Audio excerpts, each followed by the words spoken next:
कल दिन था संडे का, यानी फुल टू एंजॉय करने का दिन, और आपने भी इस दिन को जरूर एंजॉय किया होगा। आईपीएल के दोनों मैचों का आनंद बखूबी उठाया होगा। आईपीएल के मैचों में अभी भी कुछ खिलाड़ी उपलब्ध नहीं है, लेकिन जब उनकी वापसी होगी तो आईपीएल का मजा और भी दुगना हो जाएगा। लेकिन मजा अभी भी कम नहीं है। बात करेंगे पंजाब किंग्स की जीत की, कैसे खिलाड़ी ने आरसीबी के जबड़े से उनके जीत को छीन ले लिया। सबसे पहले थोड़ा दिल्ली की जीत को देख लेते हैं। दिल्ली का जीतना भी उतना आसान नहीं था। मैच 72 के स्कोर पर उनकी आधी टीम पवेलियन लौट चुकी थी। 106 के स्कोर पर शार्दुल ठाकुर ने भी अपना विकेट गंवा दिया था।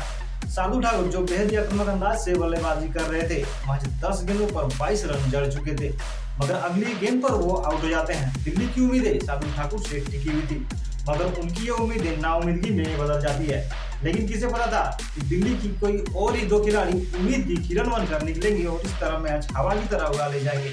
जी हाँ, बात कर रहे हैं ललित यादव और अक्षर पटेल की, जिसने 30 गेंदों पर 75 रन जड़कर मैच को हवा की तरह उड़ा ले गया। यादव ने 38 गेंदों पर 48 रनों की दमदार पारी खेली। अपनी पारी में उसने 4 चौके और 2 दमदार छक्के लगाए।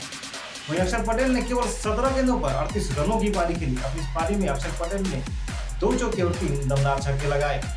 डीसी की जीत का पुलिंदा बांधने में कुलदीप यादव का भी बहुत बड़ा योगदान रहा। उसने सबसे पहले तो रोहित शर्मा, सूर्य कुमार यादव की जगह खेलने आए अनमोलप्रीत सिंह और कायम कुरान जैसे दिग्गजों का विकेट लिया।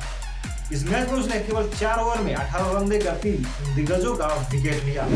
आरसीबी वालों को अभी भी लग रहा होगा कहीं ये सपना तो नहीं। यदि आप सपने में हैं तो बाहर आ जाइए, क्योंकि यही हकीकत है और सच्चाई है।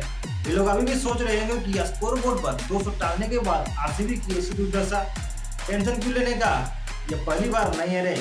यहाँ से आरसीबी पहाड़ जैसा स्कोर तो खड़ा कर देती है, लेकिन डिफेंड करना भूल जाती है। इस बार तो वो ये भी नहीं कर सकते कि हमारे पास गेंदबाज नहीं है, क्योंकि उनके पास T20 के बेहतरीन गेंदबाज वाणिज्य सरंगा, हसन पटेल पिछले साल के पर्पल कैप होल्डर और डेविड विली जैसे अंतर्राष्ट्रीय गेंदबाज हैं। कल शाम को आरसीबी और पंजाब किंग्स के बीच डीवाई पाटिल स्टेडियम पर मुकाबला चालू हुआ। फाफ डु प्लेसिस के साथ, यानी कप्तान फाफ डु प्लेसिस के साथ अनुज रावत ओपनिंग करने के लिए मैदान पर उतरे। अनुज रावत ज्यादा देर तक मैदान पर टिक नहीं पाए और केवल 20 गेंदों पर 21 रन बनाकर पवेलियन लौट जाते हैं। इसके बाद मैदान पर होती है किंग कोहली की एंट्री। फाफ डु प्लेसिस और किंग कोहली ने ताबड़तोड़ बल्लेबाजी करते हुए केवल 61 गेंदों पर 118 रन जड़ दिए। इसके बाद फाफ डु प्लेसिस 57 गेंदों पर 88 रन बनाकर सबसे बड़ी पारी खेलकर आउट हो जाते हैं। अपनी इस पारी में फाफ डु प्लेसिस ने 10 बाउंड्री लगाए, जिसमें 3 चौके और 7 सुपर 6 से शामिल रहे। इसके बाद मैदान पर होती है दिनेश कार्तिक की एंट्री। उसने तो और भी हड़कंप मचा दिया, केवल 14 गेंदों पर 32 रन जड़ दिया। अपनी इस पारी में दिनेश कार्तिक ने 3 चौके और 3 दमदार छक्के लगाए। 29 गेंदों पर 1 चौके और 2 छक्के की मदद से 41 रन जड़े। डीके और कोहली दोनों अंत तक नाबाद लौटे। आरसीबी केवल 2 विकेट के नुकसान पर 205 रन स्कोर बोर्ड पर टांग चुकी थी। अब बारी थी पंजाब किंग्स की चेस करने की। पंजाब किंग्स की ओर से चेस करने आए मयंक अग्रवाल और शिखर धवन। अर्धशतक तक पहुंचने से पहले ही शिखर धवन 43 पर आउट हो जाते हैं। धवन ने अपनी इस पारी में 5 चौके और 1 छक्का लगाया। श्रीलंका के विकेट कीपर बल्लेबाज भानुका राजपक्सा, जो बेहद ही तूफानी और आक्रामक अंदाज से बल्लेबाजी कर रहे थे, सिराज का शिकार बने।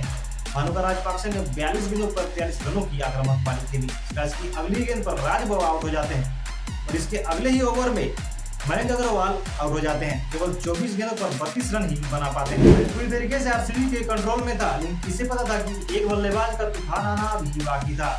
इस तूफानी बल्लेबाज ने आरसीबी के जबड़े से जीत छीन ले लिया। पंजाब किंग्स को आखिरी 3 ओवर में 36 रनों की दरकार थी, लेकिन पंजाब ने 2 ही ओवर में 38 रन ठोककर मैच उड़ा ले लिया। आंधी की तरह है वेस्टइंडीज के ओडिन स्मिथ ने 8 गेंदों पर 25 रन ठोककर मैच का रुख ही पूरी तरीके से बदल दिया। खामोशी से बल्लेबाजी कर रहे शाहरुख खान ने 19 ओवर में 12 रन जड़कर 1 ओवर रहते ही जीत पंजाब किंग्स की झोली में डाल दिया। दिल्ली के तूफानी बल्लेबाज ने इस आक्रामक पारी में 1 चौके और 3 दमदार छक्के लगाए। वहीं बिग हिटर शाहरुख खान ने 2 छक्के और 1 चौका लगाया। इस मैच में मोहम्मद सिराज ने अपने पहले ओवर में कुल 10 वाइड गेंदें डाली।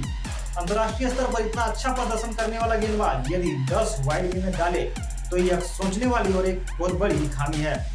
आरसीबी के गेंदबाजों ने कुल 21 वाइड गेंदें डाली। अगर वो 21 वाइड गेंदें न डालते तो शायद वो जीत की दहलीज पर होते। फिलहाल आपको क्या लगता है, आरसीबी का हार का सबसे बड़ा कारण क्या है? कमेंट बॉक्स पर जरूर बताएं। वीडियो अच्छी लगी है तो लाइक जरूर करो यार, और नए आए हो तो हमारे चैनल को सब्सक्राइब भी जरूर करो। धन्यवाद।